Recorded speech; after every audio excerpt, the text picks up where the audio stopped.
आदरणीय किसान मजदूर एवं युवा साथियों, आज मैं अपने छत्तीसगढ़ के राजनीतिक दलों के नेताओं को याद दिलाना चाहता हूँ जो अपने को सेकुलर हिंदू और एक पार्टी तो अपने को शुद्ध हिंदूवादी सनातनी बताती है और राम भक्त कहते हैं। वैसे तो आप देख रहे हैं कि किसके मुख में राम बगल में छुरी रखे हुए घूम रहे हैं। खासकर मैं उन राम भक्तों को याद दिला रहा हूं कि कलयुग के राजा हनुमान जी हैं और न्यायाधीश शनिदेव जी हैं, जो अन्याय अत्याचार और भ्रष्टाचारियों के परिवार को एक दिन राम नाम सत्य का नारा लगवाने के लिए मजबूर कर देते हैं शनिदेव जी।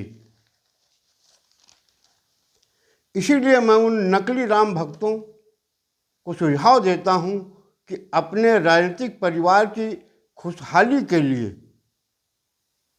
अगर आप चाहते हैं तो भगवान राम के नाम लेकर छत्तीसगढ़ की जनता पर अन्याय अत्याचार और भ्रष्टाचार बंद कर दें। अगर प्रमाण देखना है हनुमान जी का तो भिंड जिले के ददरउआ धाम चले जाइए। वहाँ उन्हें डॉक्टर हनुमान जी के नाम से पूजा जाता है, जहाँ वो कैंसर और लकवा बीमारी की इलाज करते हैं। वैसे बागेश्वर धाम के असली राम भक्त आदरणीय धीरेन्द्र शास्त्री जी के चमत्कार को आपने देख लिया है। कई लोग जाकर के दंडवत हो चुके हैं उनके। अब ये सोचते हैं कि हम दंडवत हो गए इनके तो हमारे सब कुकर्म धुल जाएंगे। ऐसा नहीं है। धीरेन्द्र शास्त्री जी ने साफ कह दिया है, कर्म का फल तो भोगना ही पड़ेगा, सुधार कर लो।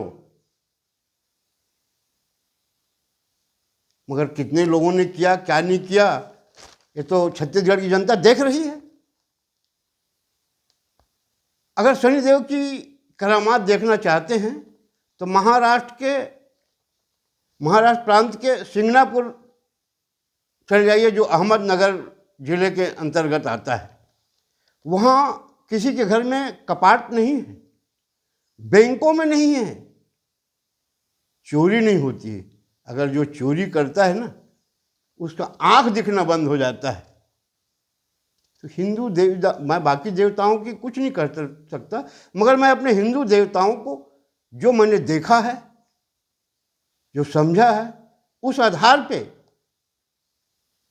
मैं अपने दोनों राजनीतिक दल के नेताओं को सुझाव दे रहा हूं कि आप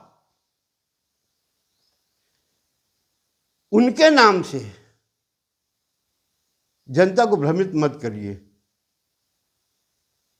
कोई सेकुलर कहेगा, कोई असली कहेगा, खैर आपकी मर्जी करिए, मगर वो याद दिला रहा हूं कि कलयुग का राजा बजरंगबली जी हैं और न्यायाधीश शनिदेव हैं, जो छोड़ते नहीं। उनके पास दिख नहीं रहे हैं वो, ऐसा मत समझना। सत्ता की गर्मी बहुत होती है ना, तो आदमी ध्यान नहीं देता। वो सब देख रहे हैं। देर सवेर ये पूरा जैसे गन्ने का रस पेरते हैं ना, ये सब पेर दिए जाएंगे। इसीलिए मैं अपने छत्तीसगढ़ के ईमानदार बेईमान विचारधारा के राजनीतिक दलों के नेताओं को सुझाव दे रहा हूँ कि किसी भी भगवान का नाम लेकर जनता पर अन्याय अत्याचार मत करिए। आप भगवान की पूजा करिए, भ्रम में रहिए कि हम ऐसा पूजा कर लिए भगवान हमको माफ़ कर देंगे। ऐसा नहीं होने वाला है, ये हमने देखा है। किसान मजदूर और युवा साथियों, आज हमारे छत्तीसगढ़ में शासन द्वारा धान खरीदी की अंतिम तारीख है। भाजपा के नेता सत्ता पाने के लिए 21 क्विंटल प्रति एकड़ धान खरीदेंगे बोले थे, 3100 में खरीदेंगे, वादा करके सत्ता में आए। वो सोचे कि हम ऐसा वादा करेंगे जनता प्रलोभन में आ जाएगी और हमको वोट दे देगी, लेकिन वो भ्रम में थे, मेरा कहना नहीं माने। मैं जब 18 में इनका हार हुआ था भाजपा का, उस समय शायद छत्तीसगढ़ में पहला व्यक्ति हूँगा। मेरा नाम श्याम बिहारी त्रिवेदी है, छत्तीसगढ़ के मुंगेली जिले के पथरिया तेल में रहता हूँ। जब कांग्रेस की सरकार आई ना, तो मैंने जो असली छत्तीसगढ़िया मुख्यमंत्री अपने आप को कहता था, तो मैंने वीडियो वायरल किया था कि आप इस धोखे में मत रहना, क्योंकि भाजपा वाले बोल रहे थे हम इसी में हार गए, कांग्रेस वाले बोल रहे थे हम जीत गए। अकेला व्यक्ति हूँ जो वीडियो वायरल किया था, आज भी उसको यूट्यूब में जन चिंगारी छत्तीसगढ़ देख लीजिए, एक्स में देखिए, फेक्स में देखिए, इंस्टाग्राम में देख सकते हो। अगर गलत होगा तो जो दंड दोगे मैं सहने के लिए तैयार हूँ।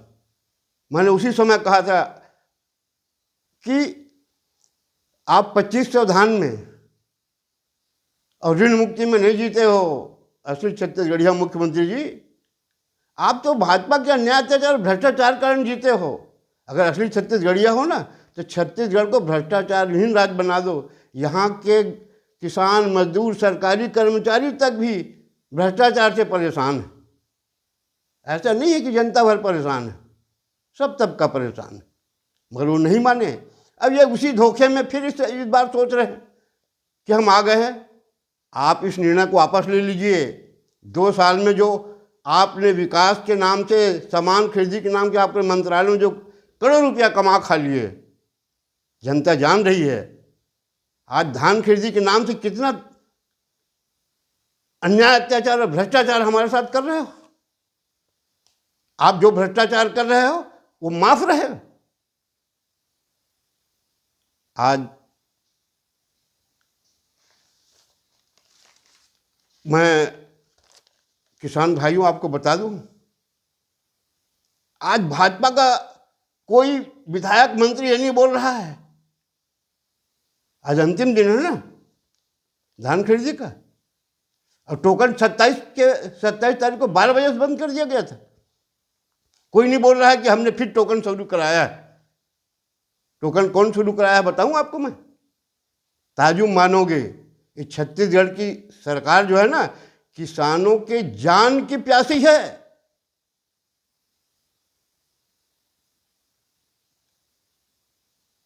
ये कई किसान तो, जैसे अब महासमुंद से शुरू हुआ, महासमुंद ने नस काटा, कोरबा में 2 लोगों ने जहर पिया, डोंगरगढ़ में एक ने टोकन के अभाव में आत्महत्या कर लिया। 28 तारीख को या 29 तारीख को, कंफर्म डेट मेरे को नहीं मिल पा रहा है,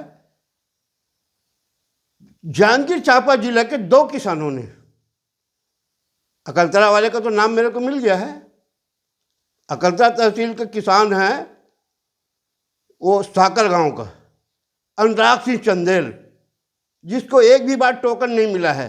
टोकन के लिए गया, बोले बंद हो गया, नहीं मिल सकता, 27 तारीख की बात। तब उसने वहीं कह दिया कि मैं जा रहा हूं, जहर पी करके मरूंगा। लोगों ने समझाया, मान गया। 28 को उसने फिर कोशिश किया और जहर पी लिया। जब ये जानकारी शासन प्रशासन को हुआ ना, वैसे कांग्रेस और भाजपा के विधायक बहुत दबाव बना रहे थे मुख्यमंत्री जी के ऊपर, कृषि मंत्री के ऊपर, मगर सुनवाई नहीं हो रही थी। मगर ये जांजगीर जिले के एक किसान तार के खंभे में चढ़ गया, मैं करंट छू करके मर जाऊंगा, जिसको एसडीएम वगैरह सब तहसीलदार जाके मनाए। अकलतरा वाले किसान को बिलासपुर अस्पताल में लाके भर्ती कराया गया है। तब ये प्रदेश की सरकार अचानक 29 तारीख को किसानों को टोकन देना बंद कर दिया। क्या कारण है मैं बताऊं आपको। यहां प्रदेश में मुख्यमंत्री और वित्त मंत्री के बीच जो 36 का आंकड़ा है, उसके कारण छत्तीसगढ़ के किसानों को इस साल चोर साबित कर दिया गया। ये मुख्यमंत्री एक हैं, एक बनना चाहते हैं, एक दूसरे को नीचा दिखा रहे हैं। अब आज किसान इसमें पिस रहा है। अब आने वाले चुनाव में मोदी जी का नाक नीचा करने में लगे हुए हैं। आपको याद है, मैं पिछले वीडियो में बता चुका हूं कि जो ग्रुप 18 में मोदी जी को नीचा दिखाया था वो सक्रिय हो गया है। इतना कह के मैं अपना वाणिज्य विराम देता हूं। ओहो, मैं एक भूल गया, यही घटना मेरे पथरिया तहसील में भी होने वाला था, मैं नाम नहीं बताऊंगा। 28 तारीख को मेरे पास एक वीडियो आया जिसमें कहा गया कि मेरे पास जहर खाने के सिवा दूसरा कुछ नहीं है। उसका दूसरा टोकन नहीं मिला था। मैं देखा अपने व्हाट्सएप में, मैंने तुरंत सुझाव दिया कि आदरणीय ऐसा मत करो, मुझको विश्वास है 29 तक कुछ ना कुछ होगा। तो मेरे पथरिया तहसील में भी एक घटना होने वाली थी। मैंने कहा था, मेरे कहने से वो मान गया, मगर उसने दूसरे दिन जरूर कहा कि मैं आपके सुझाव के कारण ये वापस ले रहा हूँ। इतना करके मैं अपने वाणिज्य विराम देता हूँ। धन्यवाद। जय हिंद।